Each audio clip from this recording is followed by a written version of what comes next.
Lui, c'est le directeur du développement de Google. C'est lui qui est beaucoup responsable du développement de la vision immortaliste chez Google. Alors, Google est présent dans plein d'activités, et notamment Google est le leader mondial de l'intelligence artificielle et de la robotique. Google a racheté les 8 principales sociétés de robotique dans le monde, et Google est très présent dans les technologies d'enhancement cérébral, on y reviendra tout à l'heure. L'intelligence artificielle est bien sûr un élément fondamental de la révolution transhumaniste. Il ne peut pas y avoir d'immortalité sans intelligence artificielle.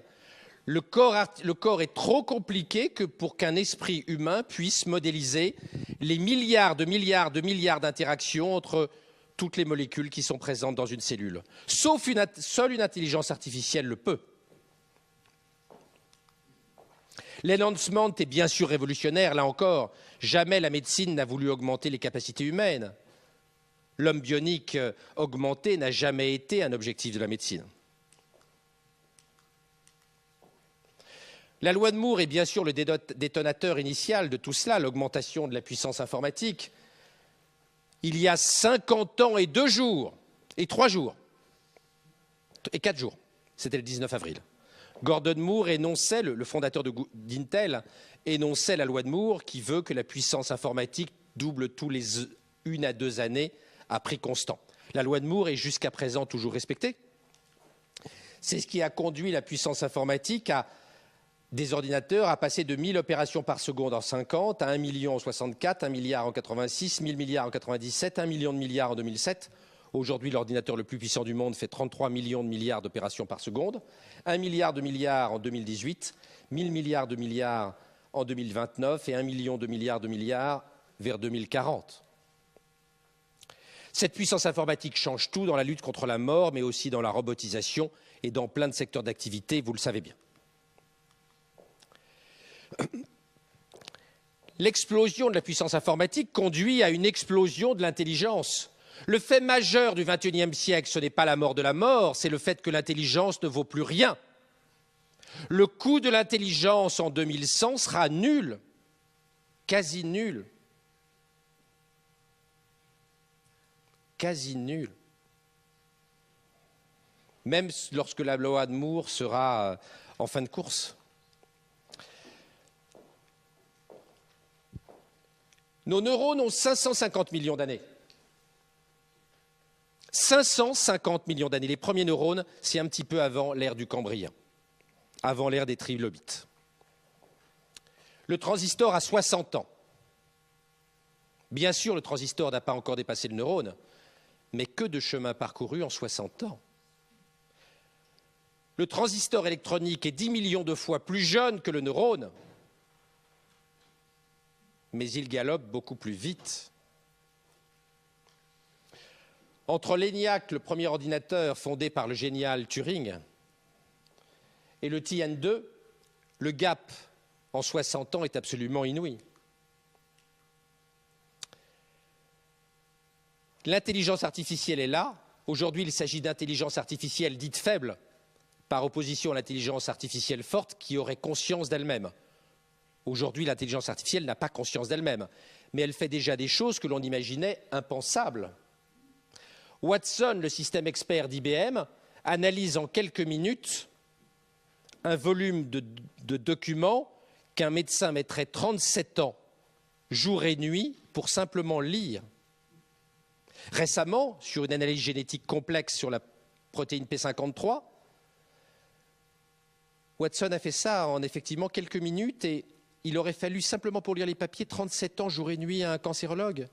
Le patient et le cancérologue étant probablement morts au bout des 37 ans. En matière de recrutement, les algorithmes font mieux que les recruteurs. La Google Car, ce qui semblait impossible, une voiture qui se conduit tout seul, est aujourd'hui là. Et demain, aujourd'hui elle conduit déjà mieux qu'un être humain, demain elle conduira 10 000 fois mieux qu'un être humain et la conduite automobile sera interdite dans 2 ou 3 décennies. Ray Kurzweil, le directeur du développement de Google, nous explique qu'en 2045, l'intelligence artificielle sera 1 milliard de fois plus puissante que la réunion des 8 milliards de cerveaux humains. Kurzweil, toujours, expliquait à Vancouver, il y a quelques mois, en 2035, nous aurons des implants intracérébraux pour nous connecter au cloud computing, à Internet, et donc pour nous augmenter. Des implants dans notre cerveau pour augmenter nos capacités cérébrales. Vous voyez que c'est bien un programme neuro-révolutionnaire que les transhumanistes et notamment Google portent. Qui d'entre vous est prêt à accepter d'avoir des implants intracérébraux en 2035? Kurzweil, toujours le directeur du développement de Google, expliquait ainsi Google vous connaîtra la réponse à vos questions avant que vous les ayez posées, évidemment. Et Google vous connaîtra mieux que votre partenaire sexuel vous connaîtra. Peut-être mieux que vous-même vous vous connaissez. Larry Page, le président de Google, expliquait « Notre modèle pour Google, c'est HAL 2000, l'ordinateur de 2001, l'Odyssée de l'espace, mais sans le bug qui fait qu'HAL 2000 tue les astronautes. » Pour ceux qui ont vu 2001, l'Odyssée de l'espace.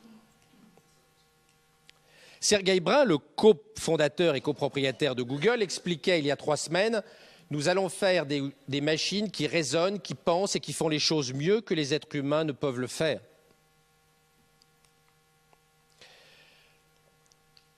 Kurzweil a écrit plusieurs bouquins pour expliquer qu'il faut maintenant créer un homme nouveau, un homme 2.0, et qu'il faut que nous puissions transférer le contenu de notre cerveau vers des ordinateurs. Au-delà des infirmières, Bill Gates, il y a quelques semaines, expliquait en 2035 qu'il n'y aura plus d'infirmières, elles auront été remplacées par des automates dotés d'intelligence artificielle.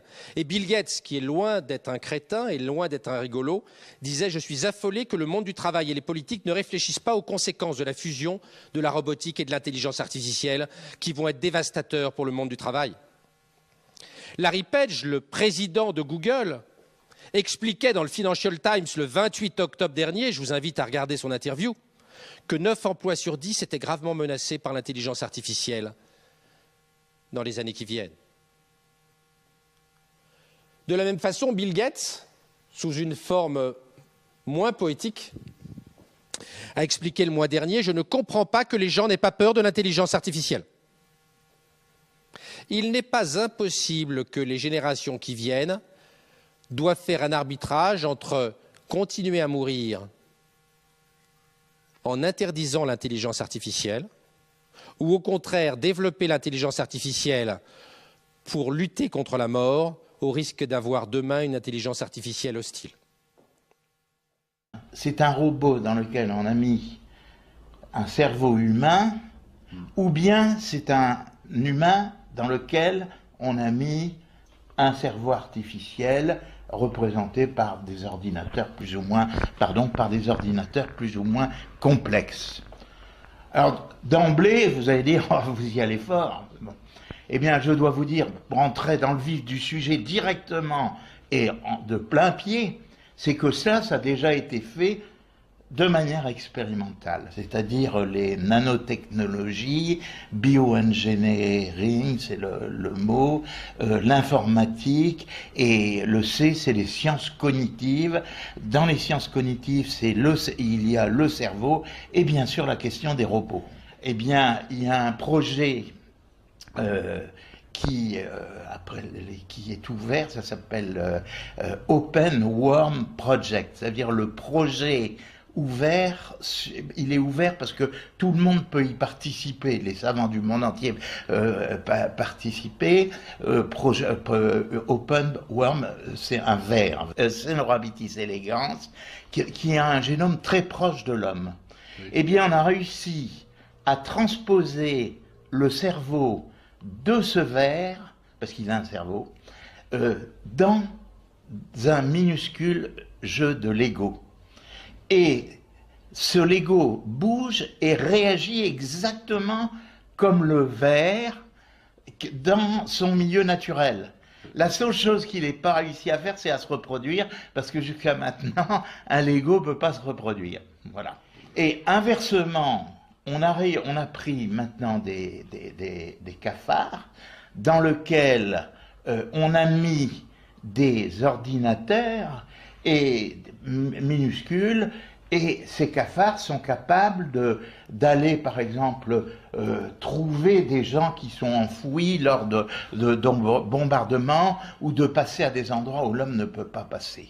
c'est assez sensationnel. C'est la volonté délibérée de transformer l'homme, de créer un homme nouveau. Ça a été les idées sous la Révolution française des docteurs Marat et des docteurs Guillotin. C'était les idées de Staline, de Marx, c'était les idées de Nietzsche et du nazisme. C'est de créer un homme nouveau. Google a racheté les 8 firmes les plus importantes de robotique au monde sans que personne ne s'en rende compte. Personne n'a vu le coup.